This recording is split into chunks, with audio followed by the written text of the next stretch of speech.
마가복음 5장 21절에서 43절 굉장히 길죠. 그런데 우리가 쭉 읽으면서 머릿속에 이 예수님의 기적 이 부분을 좀 정리하면 좋겠습니다. 제가 먼저 읽겠습니다. 예수께서 배를 타고 다시 호수 건너편으로 가셨습니다. 예수께서 호숫가에 계시는 동안 많은 사람들이 예수께로 모여들었습니다. 그때 야이로라 불리는 회당장이 예수께 와서 예수를 보고 그 발 앞에 엎드려 간절히 애원했습니다. 제 어린 딸이 죽어갑니다. 제발 오셔서 그 아이에게 손을 얹어 주십시오. 그러면 그 아이가 병이 낫고 살아날 것입니다. 그러자 예수께서 그와 함께 가셨습니다. 많은 사람들이 따라가면서 예수를 둘러싸고 밀어댔습니다. 그 가운데는 혈류병으로 12년 동안 앓고 있던 여인도 있었습니다. 이 여인은 여러 의사들에게 치료를 받으며 고생도 많이 하고 재산도 다 잃었지만 병이 낫기는커녕 악화될 뿐이었습니다. 그러던 중 예수의 소문을 듣고 뒤에서 무리들 틈에 끼어들어와서 예수의 옷자락에 손을 댔습니다. 예수의 옷자락만 닿아도 내 병이 나을 것이다 라고 생각한 것입니다. 그러자 곧 출혈의 근원이 마르면서 이 여인은 자신의 병이 나은 것을 몸으로 느낄 수 있었습니다. 동시에 예수께서도 자신의 몸에서 능력이 나간 것을 알아차리셨습니다. 예수께서 사람들을 돌아보며 물으셨습니다. 누가 내 옷자락에 손을 대었나? 제자들이 대답했습니다. 이렇게 많은 사람들이 밀어대는 것을 보시면서 누가 손을 대었느냐고 물으십니까? 그러나 예수께서는 누가 옷을 만졌는지 알아보려고 둘러보셨습니다. 그러자 자기에게 일어난 일을 알고 있는 이 여인이 와서 예수의 발 앞에 엎드려 두려움에 떨면서 사실대로 말했습니다. 예수께서 여인에게 딸아, 내 믿음이 너를 구원했다. 이제 안심하고 가거라. 그리고 병에서 해방돼 건강하여라. 예수의 말씀이 채 끝나기도 전에 야이로 회당장의 집에서 사람들이 와서 말했습니다. 따님이 죽었습니다. 선생님께 더 이상 패기칠 게 뭐가 있겠습니까? 예수께서 그 말에 아랑곳하지 않으시고 어떤 자에게 말씀하셨습니다.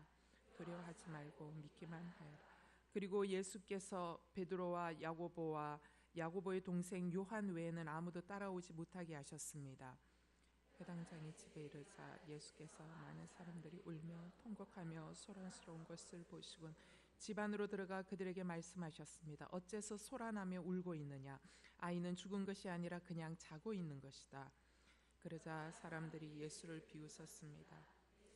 사람들을 모두 밖으로 내보내시고 아이의 부모와 함께 있는 제자들만 데리고 아이가 있는 방으로 들어가셨습니다. 예수께서 그 아이의 손을 잡고는 아이에게 달리다 굼 하셨습니다. 이 말은 소녀야 내가 네게 말한다 일어나거라는 뜻입니다. 그러자 곧 아이가 일어나더니 걸어 다녔습니다. 이 소녀는 12살이었습니다. 이 일을 본 사람들은 몹시 놀랐습니다. 예수께서 이 일을 아무에게도 알리지 말라고 엄하게 말씀하셨습니다. 그리고 아이에게 먹을 것을 주라고 말씀하셨습니다. 아멘. 굉장히 긴 스토리죠. 이 이야기는 마태에도 있고 마가복음에도 있고 누가복음에도 나와 있는 기적 사건에 대한 이야기입니다. 저는 7월달 또 8월달 제가 설교하는 그 주간에는 8월 말까지 어떤 설교를 하고 싶냐면 사복음서에 나오는 예수님이 행하셨던 이적과 기사에 대한 이야기들을 좀 나누고 싶습니다. 그 행하신 기적들, 예수님이 행하신 그 기적, 예수 행전의 이야기들을 통해서 예수님께서 오늘 우리에게 내 삶 속에서도 동일하게 일하시고 역사하시는 분이라는 것을 좀 확인하고 또 그 기적과 이사가 지금 내가 살아가는 나에게 어떤 메시지로 다가와 있는지를 확인해 보면서 예수행전이 먼 어떤 성경책에 가두어진 이야기가 아니라 바로 2016년을 살아가는 지금 현재에도 계속되어질 수 있는 현재 진행형이라는 것을 다시 확인해 보고 싶기 때문입니다. 여러분 오늘 읽으셨던 이 본문에는 두 가지 사건이 섞여서 등장합니다. 그죠? 하나는 먼저는 회당장 야이로가 예수님을 찾아왔고 그리고 예수님이 회당장 야이로의 딸이 죽게 되었기 때문에 간곡하게 부탁하는 것 때문에 회당장 야이로와 함께 움직이는 중간에 한 여자가 끼어드는 사건입니다. 그 여자가 어떤 여자입니까? 12해 동안 혈류병 때문에, 그러니까 몸에서 그러니까 혈액이 계속 쏟아져서 나오는 거죠. 12해 동안 끊임없이 이 혈액이 계속 쏟아져 나오는 것 때문에 여인이 굉장히 어려운 삶을 살고 있었습니다. 이 혈류병 든 여인을 만나게 되는 이 장면 이야기가 두 개가 섞여서 이 예수님의 기적 이야기가 함께 만들어져 있습니다. 근데 이 회당장 야이로는 지금 딸이 곧 숨이 넘어갈 지경입니다. 이제 곧 죽게 되는 지경에서 급하게 예수님을 모시고 가는데 중간에 이 여인 때문에 어떻게 됐어요? 가는 길이 어떻게 됐어요? 지체되었습니다. 지체되는데 그냥 지체된 게 아니라 굉장히 지체되었고, 예수님은 이 회당장 딸이 굉장히 급박하다라는 것을 알면서도 마치 모르는 척 하듯이 이 여인에게만 집중해서 보고 있는 모습을 봅니다. 그래서 제가 설교 제목을 뭐라고 얘기했냐? 유유자적이라 그랬습니다. 속 터지는 거죠, 그죠? 예수님의 유유자적이 때로는 우리에게도 속 터지게 합니다. 근데 마치 회당장 야이로의 이 급박한 소망, 간절한 소망, 이 빨리 가지 않으면 죽을 수도 있다라는 이 두려움에 엄습해 있는 이 간절함에도 불구하고 예수님은 마치 가다가 그 이야기를 잊어버린 것처럼 스위치를 꺼두고 한 여인에게 집중하여 왜 이렇게 유유자적하게 행동하시냐라는 것입니다. 그 유유자적하게 행동하시는 예수님의 그 행동의 이유들을 살펴봄으로써 오늘 내 삶 가운데 하나님이 때로는 왜 나를 모른 척 하시는 것처럼 느껴지고, 또 때로는 나의 문제를 그대로 방치하듯이 느껴지고, 왜 그렇게 하시는지에 대한 것들을 좀 살펴보면 좋을 것 같습니다. 자, 예수님이 유유자적하게 행동하시는 그 첫 번째 이유는요, 그렇게 하시고자 하는 목적이 있습니다. 그렇게 하시고자 하는 목적은 뭐냐? 나의 세상적인 생각과 논리를 깨부시는 과정이라는 것입니다. 그게 22절에서 23절 읽어봅시다. 22절에서 23절 시작. 그때 야이로라 불리는 회당장이 예수께 와서 예수를 보고 그 발 앞에 엎드려 간절히 애원했습니다. 제 어린 딸이 죽어갑니다. 제발 오셔서 그 아이에게 손을 얹어 주십시오. 그러면 그 아이가 병이 낫고 살아날 것입니다. 여러분, 회당장이라는 이 그 직책은 어떤 직책이냐면 회당 업무의 전반적인 모든 것들을 책임지고 있는 자리입니다. 따라서 유대, 예수님이 계셨던 그 유대 당시에 이 회당장은 아무에게나 주지 않습니다. 이 회당장은 누가 맡을 수 있냐면 신앙적으로도 모범이 되고, 그 다음에 인격적으로도 타의 모범이 되고, 그 다음에 사회적으로도 누군가에게 모범이 되는, 그때 그 동네 사람들에게 존경을 받는 사람이어야지만이 회당장이 되어질 수 있다라는 것이죠. 그런데 이런 사람들에게 존경받는 이 회당장이 지금 누구에게 찾아왔어요? 예수에게 찾아왔어요. 그 예수는 어떤 사람이에요? 갈릴리 나사렛 출신 시골뜨기입니다. 시골뜨기인 이 나사렛 예수 앞에 와서 납작 엎드린 거예요. 여러분, 그냥 시골뜨기 청년으로 그치는 사람이 아닙니다. 예수님은 어떤 분이에요? 그때 당시 유대인 사회의 리더들이라면 예수와 어떻게 해요? 이렇게 칼날을 세우고 있던 시절이었습니다. 시골뜨기 청년 예수가 와서 범상치 않은 메시지를 전하는데 그 메시지가 맞는 것 같은데 틀린 것 같고, 그러나 그의 삶을 보면 또 아니고, 그리고 그에게 일어나는 이적과 기사를 보면 아니다라고 할 수도 없고, 뭐 이런 있잖아요. 그러면서 그때 당시 바리새인들이라든가 또 서기관이라든가 이런 사람들이 예수에 대해서 굉장히 무시하고 있던 시절이었습니다.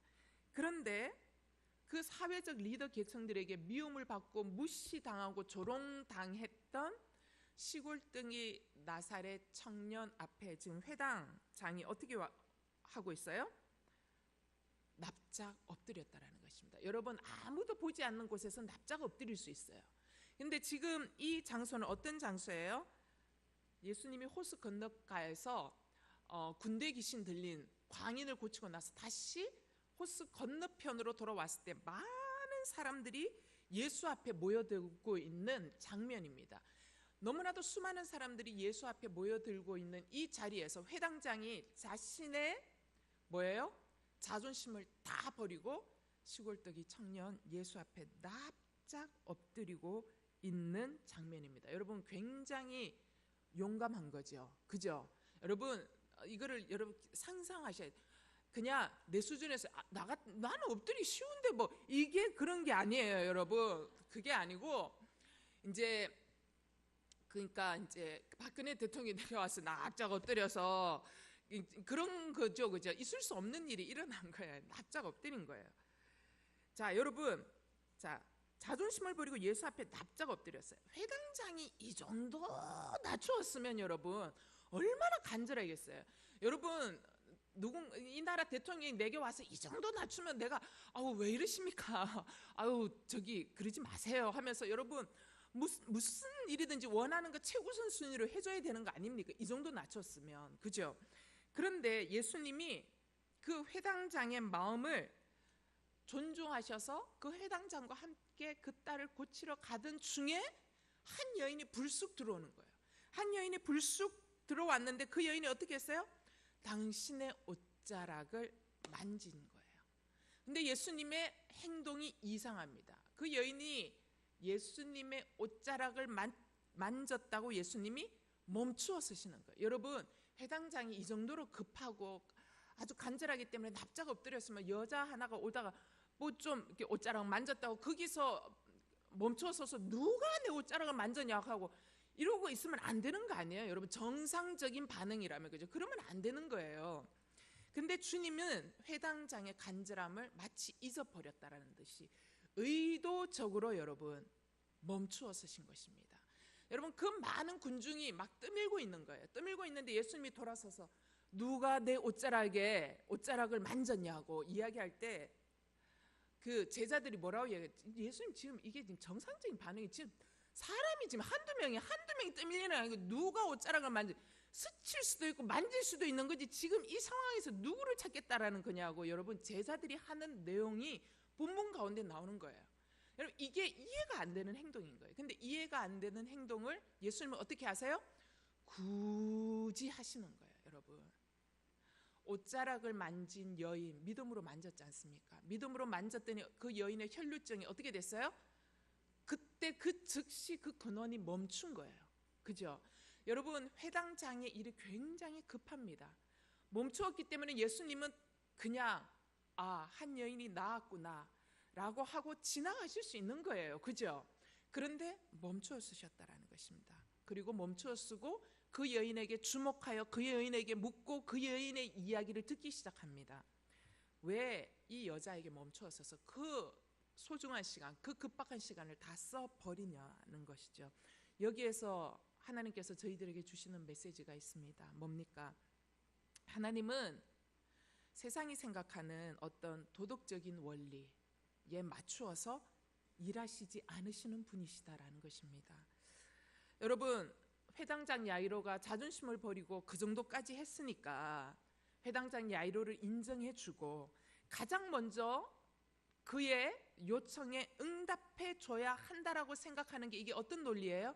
세상이 말하는 논리라는 것입니다. 여러분 야이로가 예수님 앞에 나와서 납작 엎드리면서 먼저 요청했죠. 그죠? 중간에 들어온 여인은 순서적으로는 두 번째잖아요. 그죠? 그러면 먼저 와서 요청한 사람이 급박하게 요청해서 그 사람을 위해서 가는 중이면 누구의 이야기를 먼저 들어줘요? 먼저 요청한 사람 이야기를 들어주고 갔다가 오는 길에라도 잤든지 뭐 그러면 그거는 그냥 대충 묻고 가든지 이래야 되는 거 아닙니까? 우리가 생각했을 때는 순서적으로 먼저 온 사람을 해주는 게 맞다고 생각하는 게 어떤 논리예요? 세상의 논리라는 것입니다. 세상의 논리는 순서적으로 먼저 온 사람의 이야기를 들어주고 그 일을 먼저 처리해 주는 것이 맞는 거예요. 근데 예수님 그렇게 하시지 않으신다라는 거예요. 또 혈루증 여인을 12년 동안 알았으면 뭐 오늘 하루 더 앓는다고 당장 죽는 건 아니잖아요. 그죠? 지금 당장 죽음의 고비에 있는 건 누구예요? 회당장 야이로의 딸이란 말입니다. 급박하기로 따지면 누가 더 급박해요? 회당장 야이로의 문제가 훨씬 더 급박해요. 그런데 주님은 어떻게 해요? 누구의 문제를 먼저 집중하여 다루고 계세요? 덜 급박해 보이는 여인의 이야기에 집중하여 다루고 계십니다. 우리가 생각할 때는 급한 것부터 주님이 먼저 들어주셔야지, 주님 이럴 수가 있어요 라고 생각하고 우리는 급한 것부터 먼저 해결하려고 합니다. 이게 세상의 논리라는 것이죠. 그런데 하나님은요, 그렇게 일하시지 않으신다라는 것입니다. 하나님은 급한 것부터 먼저 처리하지 않으십니다. 하나님은 먼저 온 것부터 처리하지 않으십니다. 하나님은 자존심 이 정도 버렸으니까 내가 너를 존중해줘야지 라는 생각으로 먼저 일하시지 않습니다. 하나님은 이상하게 일하십니다. 내 자존심 다 망가뜨려 놓고요, 저 인간은 자존심 하나도 안 상했는데 그 인간의 이야기를 먼저 응답해 주세요.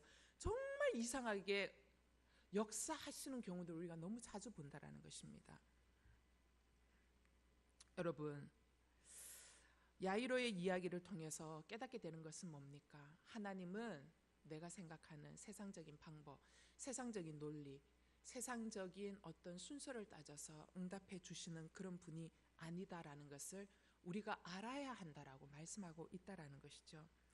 여러분, 저는 제가 목사이기 때문에 제가 이제 자녀들을 위해서, 내 자녀들을 위해서 기도할 때 가끔 그 하나님 앞에 쓰는 카드가 있어요. 너무 답답하면 뭐라고 제가 이야기하냐, 하나님, 그래 제가 목사인데 목사가 여기 서서 설교할 때는 하나님께서 자녀의 문제를 해결해 주시고 우리가 하나님께 맡기면 하나님께서 이 자녀를 붙들고 가신다라고 얘기하면 최소한 우리 자녀를 붙들고 가시는 뭐 조금이라도 이게 사인을 보여준다거나 뭐 이렇게 간절히 기도하면 저기 구름, 조각만한 구름이라도 뭐 이렇게 보여주고, 엘리야에게 조각만한 구름이라도 보이면 뭐 조각만한 구름이 아니고 날마다 푸른 하늘만 보여주시니 이게 비구름이 이게 언제 소낙비가 내릴지 알지 못해 너무 답답한 거 있잖아요. 그래서 제가 얘기한, 최소한 제 체면을 봐서라도 이 말씀이 좀 능력 있게 전해지기 위해서라면 뭐라도 좀 이렇게 해주셔야 되지 않겠냐고 제가 이제 기도합니다. 그래서 이제 그렇게 기도할 때마다 이제 무슨 생각이 드냐면, 돌아가신 하영주 목사님이 병 중에 오래 계셨잖아요. 근데 이제 한 목사님이 병을 위해서 당신만 기도하신 게 아니라 누가 기도했어요? 오늘이 전체 교회 교인들이 다 기도했거든요. 여러분, 한 달만 기도했나요? 아니잖아요. 1년만 기도했나요? 아니잖아요.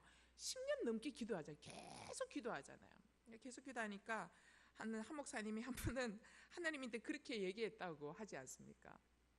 하나님, 성도들이 저렇게 오랫동안 내 병을 위해서 기도하며 실족하지 않기 위해서라도 제 병이 낫도록 해주셔야 되지 않겠습니까? 도대체 내 병을 위해서 기도하는데 제가 낫지 않으면 성도들은 앞에 제가 뭐라고 이야기를 하겠습니까? 라고 하나님 앞에 기도하는 거예요. 근데 하나님께서 응답해 주셨느냐? 응답해 주시지 않으셨거든요. 하나님은 동일하게 더 심각하게 한 목사님 병을 끌고 가셨거든요. 그러면서 그 병에 응답해 주신 것이 아니라 그 병을 더 깊게 하심으로 어떻게 해요? 병 속에서도 하나님의 역사와 사건은 막히지 아니한다라는 것을 보여주셨다라는 것입니다. 그냥 그대로 내버려 두셨어요. 그냥 그대로 병중으로 내버려 두신 거예요. 더 깊은 병으로 인도하셨다라는 것입니다. 여러분, 우리가 생각할 때는 급하니까 응답해야 되고, 우리가 생각할 때는 오랫동안 기도해 왔기 때문에 하나님이 응답해야 되고, 또 내가 생각할 때는 내가 이 정도 자존심을 버리고 주님을 붙들었으면 주님께서 응답해 주셔야 할 것 같지만 하나님은 그런 방법으로 역사하시지 않은 경우가 훨씬 더 많다라는 것입니다. 그런 의미에서 여러분, 하나님의 사람은 하나님의 응답하심에 대해서 우리가 넓은 시야를 가질 필요가 있습니다. 긴 시선을 가질 필요가 있습니다. 여러분, 주님이 때로는 나의 기도에 긴 시선으로 유유자적하시면서 응답하지 않으시는 것처럼 보여줄 때는요, 여기에는 내 안에 있는 인간적이고 세상적인 논리를 깨뜨리기 원하시는 하나님의 메시지가 있다라는 것을 꼭 기억할 수 있게 되기를 바랍니다. 두 번째입니다. 왜 하나님은 때로는 마치 나의 이 급박한 문제를 외면하시는 것처럼 이렇게 유유자적하게 느긋하게 이렇게 일하시느냐? 내 안에 있는 철저한 이기심을 깨뜨리기 위한 하나님의 계획이라는 것입니다. 27절에서 30절 제가 읽겠습니다. 그러던 중 예수의 소문을 듣고 뒤에서 무리들 틈에 끼어들어와서 예수의 옷자락에 손을 댔습니다. 예수의 옷자락만 닿아도 내 병이 나을 것이다 라고 생각한 것입니다. 그러자 곧 출혈의 근원이 마르면서 이 여인은 자신의 병이 나은 것을 몸으로 느낄 수 있었습니다. 동시에 예수께서도 자신의 몸에서 능력이 나간 것을 알아차리셨습니다. 예수께서 사람들을 돌아보며 물으셨습니다. 누가 내 옷자락에 손을 대었느냐? 여러분, 여인이 다가와서 예수님 옷자락에 손대었습니다. 손만 대어도 낫겠다라는 간절한 심정으로 손을 대었습니다. 그 여인의 병이 즉시 나았습니다.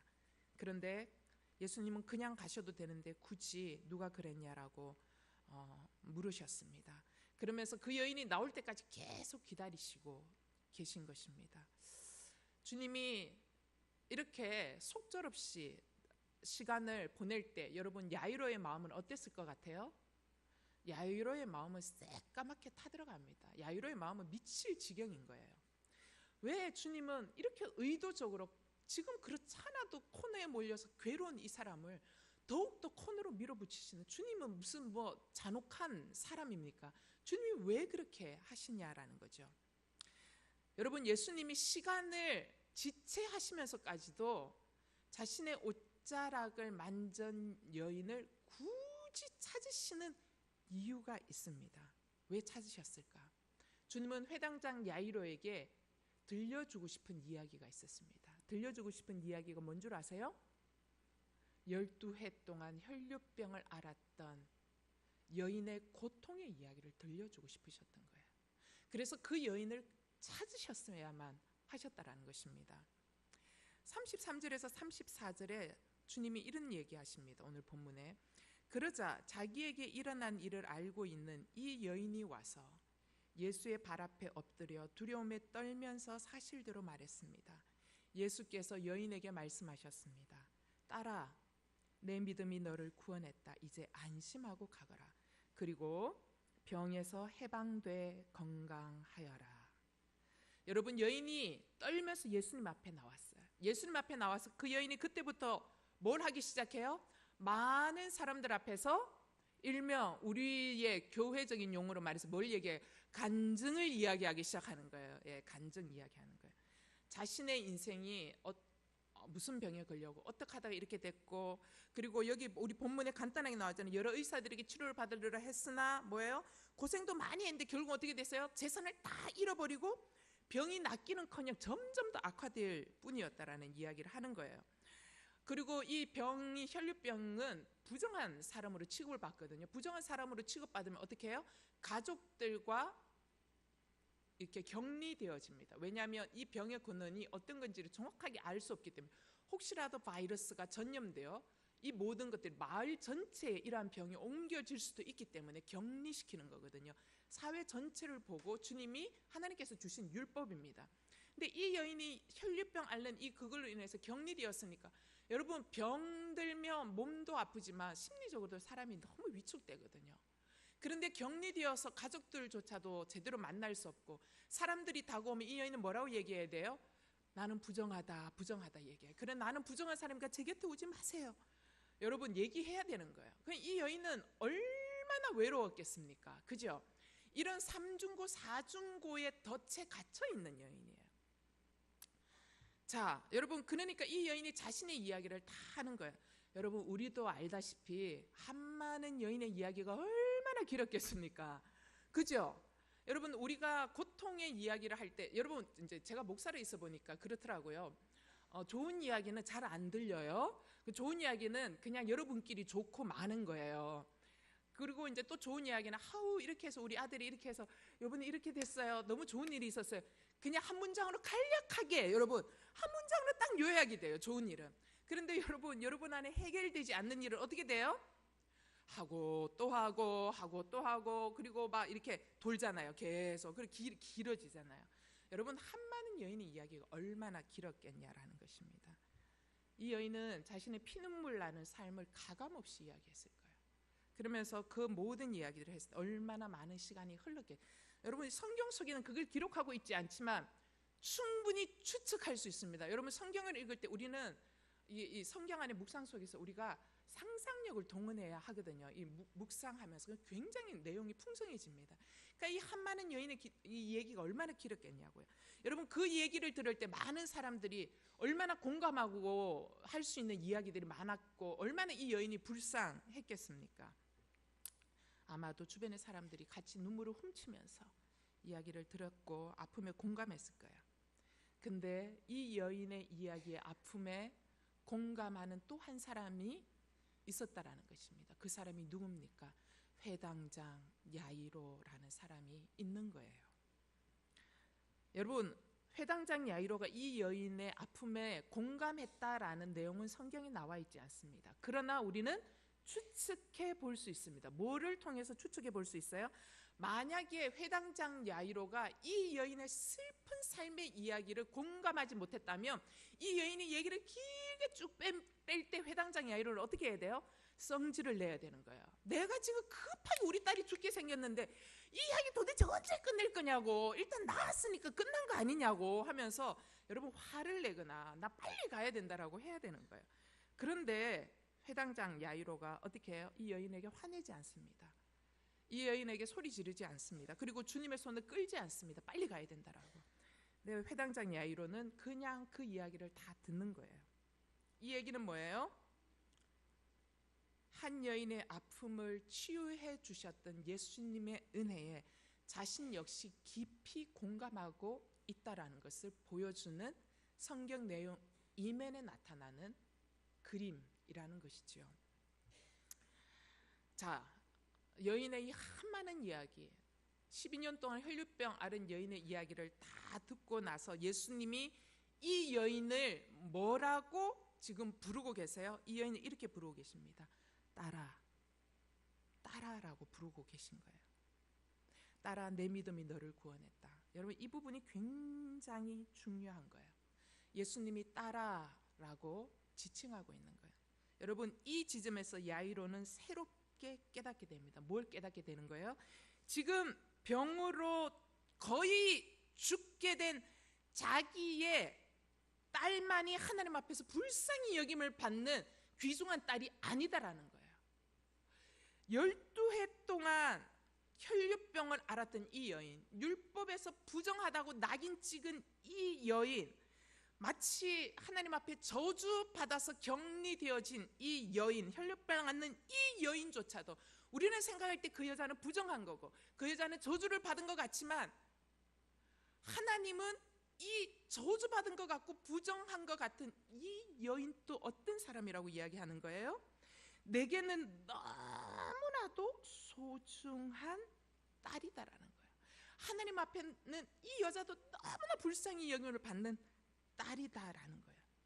그걸 깨닫게 되는 거예요. 내 딸만 딸이 아니라 이 딸도 하나님 앞에는 너무나 소중한 딸이구나 라는 것을 깨닫게 되는 지점이라는 것이에요.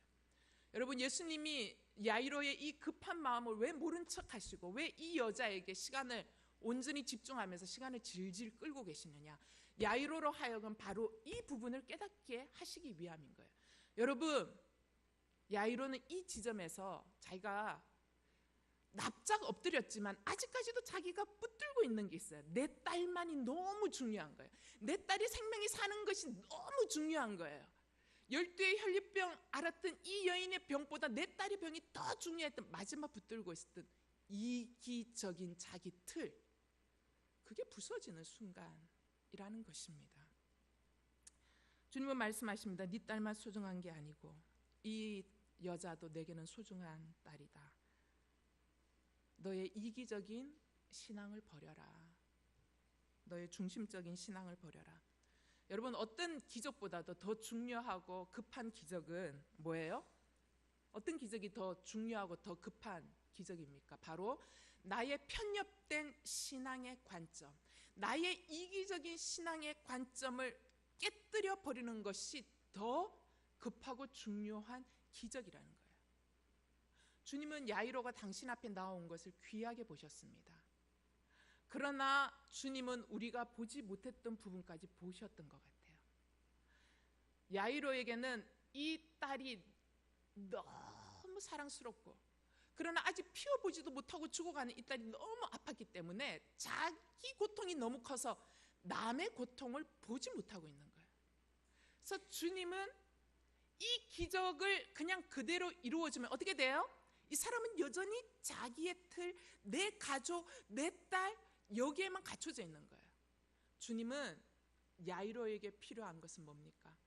이것을 깨부수는 것이 너무나 더 절실하게 필요했다라는 것을 알게 되는 것이죠.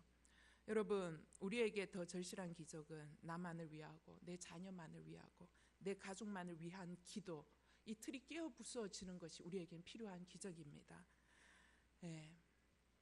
나의 중심적인 신앙의 울타리를 넘어서는 것이 우리에게는 필요한 기적이라는 것입니다. 여러분, 우리가 밤낮 주께 구하는 내용이 뭡니까? 내 병 낫고 내가 부자 되는 것입니까? 그리고 내 자식이 잘 되는 것입니까? 여러분, 진짜 믿음은 내 자신을 넘어서는 것과 내 가족의 울타리를 뛰어넘는 것이 진짜 믿음이라는 것입니다. 여러분, 많은 사람들이 간증하고 자랑하고 있는 것이 뭡니까? 이런 거예요. 야이로처럼 예수님 앞에 납작 엎드려 기도했더니 하나님이 고쳐주셨다, 하나님이 응답해 주셨다, 하나님이 나의 간절한 소망을 들어주셨다라고 우리가 많이 자랑하고 하지 않습니까? 여러분, 자랑할 수 있게 되기를 바랍니다. 이러한 자랑거리가 많이 생겨야 됩니다. 그러나 우리의 자랑거리가 여기에 머물면 안 된다라는 것이죠.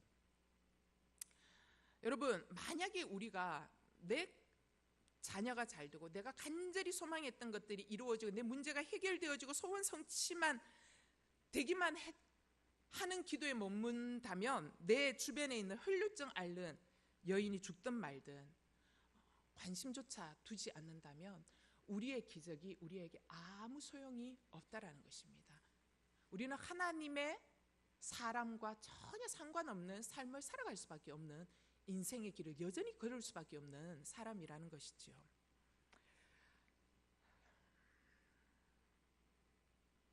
하나님은 12해 동안 혈류증 앓은 이 여인에게 집중하고 야이로의 이 급한 마음을 모른 척 하시면서 야이로 안에 있었던 이 이기적인 신앙의 털을 부수고 계십니다. 여러분, 주님이 왜 나의 절박한 기도와 나의 이 간절한 기도를 때로는 외면하시듯이 보여질까? 왜 때로는 듣지 않으시는 것처럼, 너무나도 느리게 응답하시는 것처럼 보여질까? 여러분, 응답되지 않는 시간 동안 내가 이리 뒹굴고 저리 뒹굴고 하면서 주님 내게 시간을 주시는 거예요. 어떤 시간을 주셔요?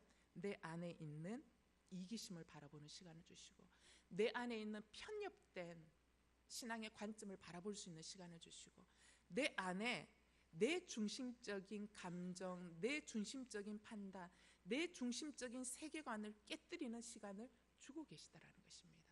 주님의 유유자적하심에는 나의 이기심을 깨뜨리기 원하시는 하나님의 놀라운 섭리가 감추어져 있다라는 것을 기억하시기 바랍니다.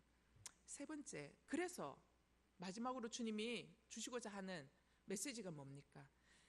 영적 회복이 기적보다 더 중요하다라는 것입니다. 여러분, 주님이 일부러 이 유유자적하시면서 늦추셨던 이 늦추심을 통해 회당장 야이로는 뭘 경험하게 돼요? 여러분, 기적보다 더 큰 기적을 경험하게 됩니다. 그 기적이 뭐예요? 영적 회복의 기적입니다. 영적 회복은 언제 일어납니까? 여러분, 내 안에 있는 내 중심적인 세계관의 틀이 부서지면 부서질수록 영적 회복이 일어나는 거예요. 기적보다 더 큰 기적은 영적 회복입니다. 이 영적 회복이 일어나면 내 안에 있는 편견이 사라지기 시작합니다. 내 안에 있는 원망이 사라지기 시작합니다. 내 안에 그동안 나 중심적으로 달려왔던 인생의 방향성이 끼워지기 시작하는 거죠. 여러분, 주님은 야이로의 딸을 고치시기 전에 아버지 야이로 내면 안에 있었던 인간적인 틀을 깨뜨리시는 영적 회복을 먼저 주셨습니다. 사랑하는 여러분, 주님은 우리에게 영적 회복을 주신 후에 기적을 경험하게 하십니다. 아십니까? 여러분, 기도를 왜 지리하게 길게 두시는 줄 알아요? 내 안에 영적 회복을 먼저 주셔요. 영적 회복이 일어나면 기적이 일어납니다. 여러분, 영적 회복이 일어나면 그 전에 막 간구했던 기도가요, 안 이루어져도 it's okay, 될 만큼요 제 안에 담대함이 생겨요. 그래서 여러분, 영적 회복이 일어나면 다음에 오는 순서가 기적이 일어난다라는 것입니다. 자, 여인에게 시간을 뺏기는 바람에 회당장 야이로의 딸이 죽었습니다라고 회당장 야이로의 집에 사람들이 찾아와서 이야기를 합니다.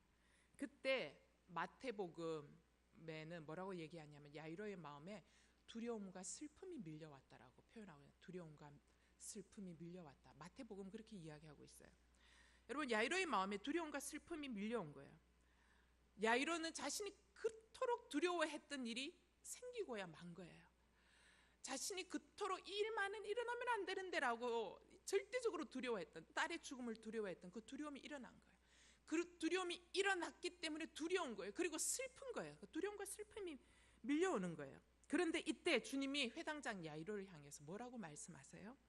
이렇게 말씀하세요. 36절, 두려워하지 말고 믿기만 하여라. 두려워하지 말고 믿기만 하여라.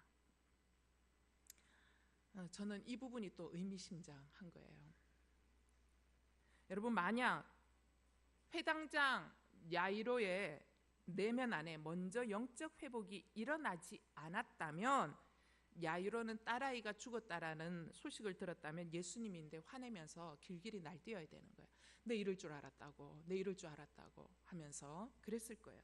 시간이 이렇게 끌더니 결국은 내 딸 이렇게 죽게 됐다라고 했을 거예요. 그런데 회당장 야이로 마음 안에 두려움과 슬픔이 밀려왔어요. 근데 주님이 그걸 보셨어요. 이제는 게임 오버, 끝이잖아요. 근데 주님이 회당장 야이로에게 이야기하는, 두려워하지 말고 믿기만 하여라 라는 이 말씀을 회당장 야이로가 믿었다라는 것입니다. 뭐예요?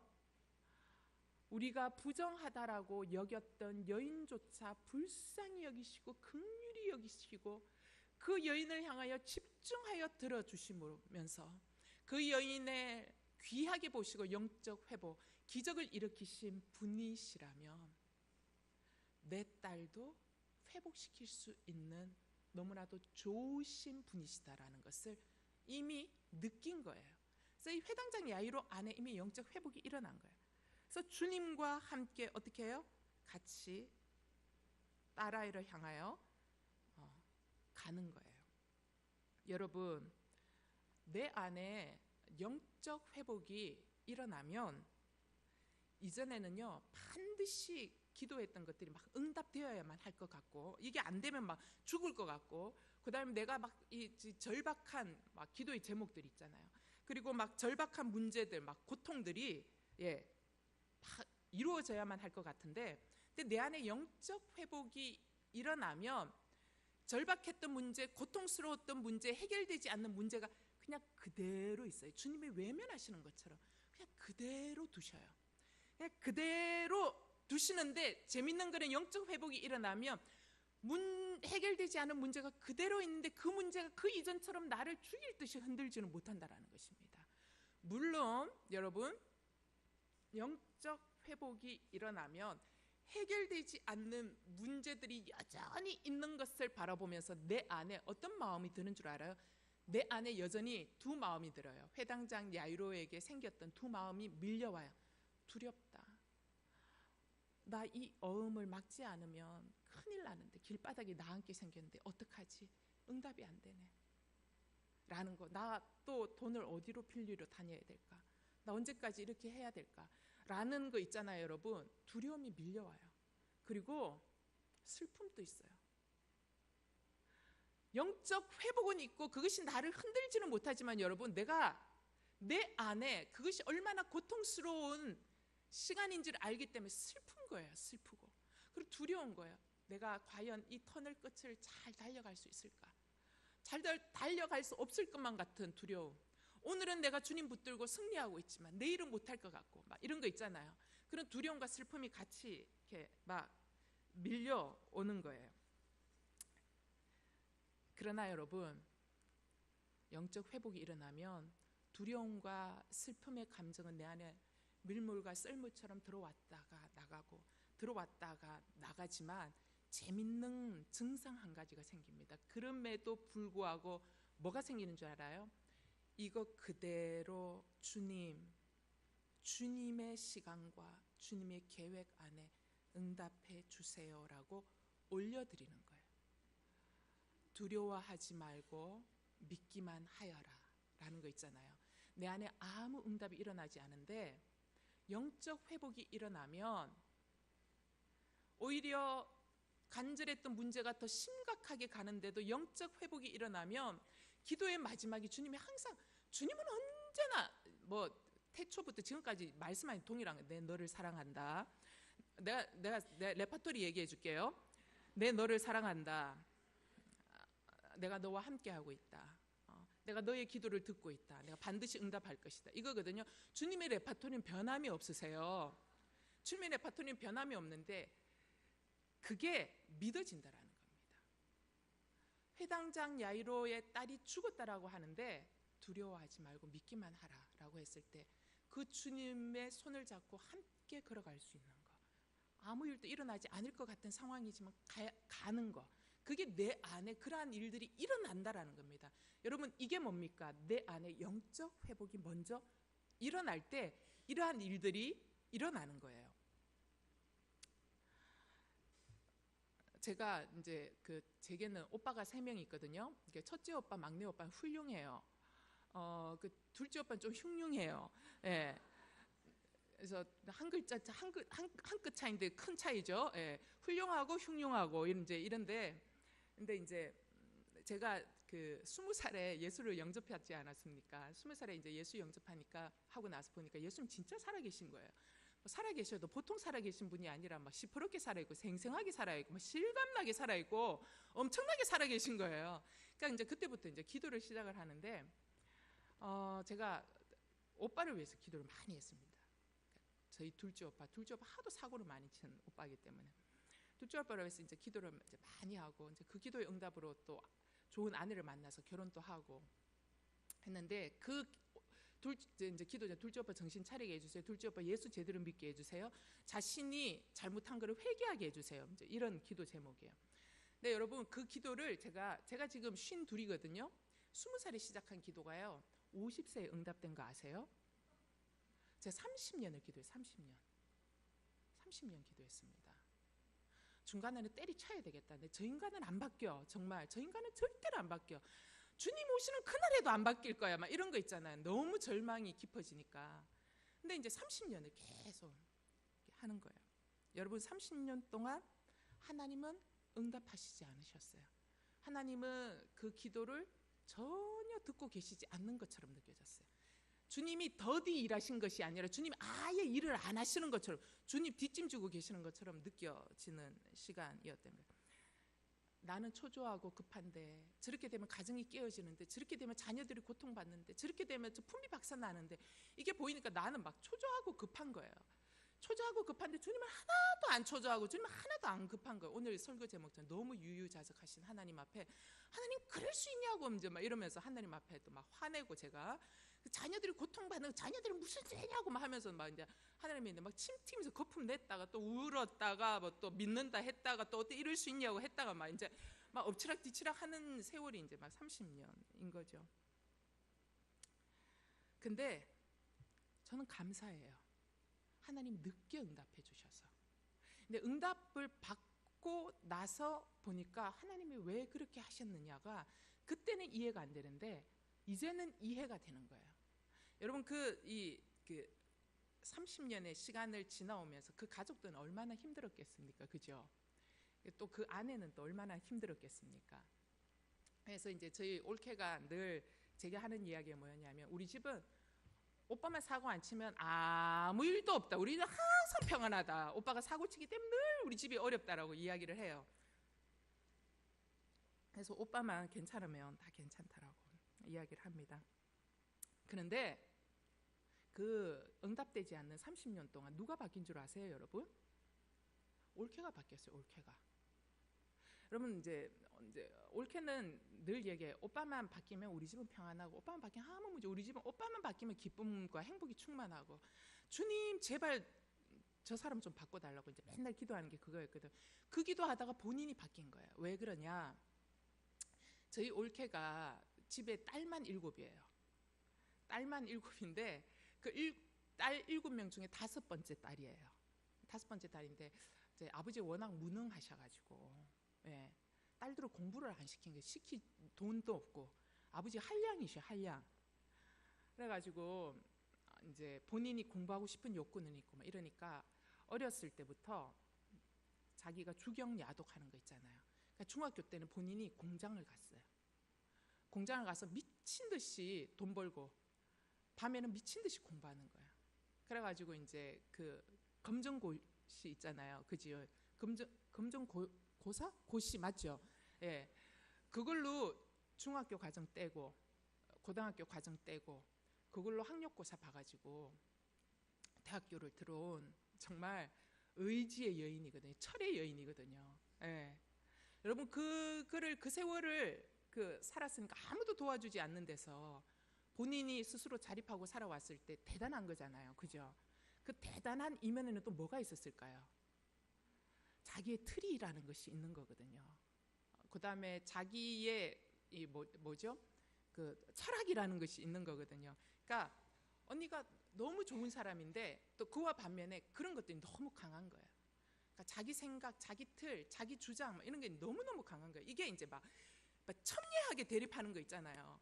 한 사람은 또 이분도 만만치 않고 또 이분도 만만치 않고 이러면 이제 이게 막 첨예하게 대립하는 거예요. 가시가 많은 거죠. 그리고 고생했기 때문에 자기 움켜짐이 좀 되게 강해요. 내 것은 절대로 놓지 않는 거 있잖아요. 그러니까 이제 뭐 좀 보면 이제 어떡하다 이 얘기 이렇게 가면 안 되는데 여기까지 할게요. 그래서 그랬는데 그 모진 세월 하나님 응답해 주시지 않는 것들을 통해서 본인이 하나님 앞에서 뒹굴고 자식들하고 살아내기 위해서 뒹굴고 울고 하다 보니까 뭘 발견하냐면 자기가 얼마나 독한 사람이고 자기가 얼마나 그동안 자기 힘으로만 살려고 하고 자기가 생각하는 그림대로 안 움직여주면 이거를 막 견디지 못했던 사람인 거는 이제 하나씩 보게 돼요. 그러니까 가시가 하나씩 빠져나가는 거예요. 놀라운 거는 본인이 변하니까 어떻게 돼요? 남편이 변하기 시작하는 거예요. 그래서 저희 그 오빠가 이제는 예수를 믿기로 작정하고 새 출발하고 정말 교회 생활 열심히 하면서 있잖아요. 복음 안에서 예수 믿는 거예요. 그래서 가족들하고 같이. 그리고 자녀들하고 있었던 여러 가지 어려운 문제들도 하나씩 이제는 해결해 나가고 있는 거예요. 자, 그런 것들을 보면서 30년의 기도 응답 딜레이 된 것이 어쩌면 이 가정 안에 상처는 있었지만 자녀들 안에 상처도 있었고 다 있었지만 오빠라는 사람 또 세우고 또 올케라는 사람도 세우고 또 두 부부가 이제는 진정한 연합을 향해서 나아감으로 자녀들이 그것을 보면서 또 회복시키기 위한 하나님의 계획 가운데 새 출발하는 것을 보면서 결국은 주님의 이 응답의 그 늦추심이 첫째는 나를 위해서도 좋았고 또 둘째는 저희 올케를 위해서도 너무 좋았고 올케가 정말 뭐예요? 아까 제가 말했던 영적 회복이 일어난 거 있잖아요. 영적 회복이 일어났고 그 올케 안에 영적 회복이 일어나니까 그 신앙과 믿음의 영향력이 딸과 아들에게 흘러가는 거 있죠. 그러니까 엄마가 영적 회복이 일어나니까 이게 쫙 자녀들에게 흘러가고 그리고 그 아내의 영적 회복이 일어나고 아내가 변화되기 시작하니까 남편이 자기의 잘못이 무엇인지가 거울로 비춰지기 시작하니까 자기의 잘못을 고백하기 시작하고 어떻게 하면 내가 도와줄 수 있을까 뭐 이제 이런 고백들이 나오면서 이제 회복되어지기 시작한다라는 이야기들을 이렇게 전화상으로 전해드릴 때 너무 좋은 거 있잖아요. 여러분 그 중요한 거는 응답보다 더 중요한 거는요 영적 회복이 진짜 중요하다라는 것입니다. 이사야 55장 8절에서 9절 읽겠습니다. 시작. 내 생각은 너희 생각과 다르고 내 길은 너희 길과 다르다. 여호와의 말씀이다. 하늘이 땅보다 높은 것처럼 내 길은 너희 길보다 높고 내 생각은 너희의 생각보다 높다. 아멘. 여러분 하나님의 길은 우리의 길과 다릅니다. 하나님의 생각은 우리의 생각보다 훨씬 높습니다. 여러분, 우리가 간절히 기도하는데 기도가 응답되지 않는다? 하나님의 생각이 훨씬 높기 때문에요. 여기에는 하나님의 계획이 있다라는 것을 신뢰하실 수 있게 되기를 바랍니다. 결론을 맺겠습니다. 여러분, 나는 매우 급한 것 같고 당장 응답해 주지 않으면 절대로 안 될 것 같고 절박한 문제가 있을 수 있습니다. 그러나 주님의 응답은 때로 느립니다. 때로는 더디고 보이지 않는 것처럼 느껴집니다. 그때 오늘 말씀을 기억하십시오. 주님의 유유자적에는 반드시 하나님의 놀라운 계획이 숨겨져 있다는 것입니다. 여러분, 주님은 기도의 응답 그 자체보다 더 중요하게 다루시는 것은 뭐예요? 나의 영적 회복을 훨씬 더 중요하게 다루신다라는 것입니다. 나의 영적 회복, 내 안에 있는 가시를 뽑아내고, 내 안에 있는 편협한 생각들을 뽑아내고, 내 안에 내 감정이 더 중요했던 것들을 뽑아내고, 내 안에 내 자존심이 더 중요했던 것들을 뽑아내어 내 안에 진정한 영적 회복이 일어나는 것, 주님이 그걸 훨씬 더 중요하게 생각하신다라는 것이죠. 따라서 진짜 기적은 문제의 어떤 응답, 또 병든 자의 치유 이런 것이 아니라 이런 일이 일어나지 않는다 할지라도 진짜 기적은 뭡니까? 그럼에도 불구하고 두려워하지 말고 믿기만 하여라 라는 이 말씀이, 주님의 이 말씀이 진실로 믿어지는 내 안에 먼저 일어난 영적 회복이야말로 진짜 기적이라는 것입니다. 아멘. 찬양하고 기도합시다.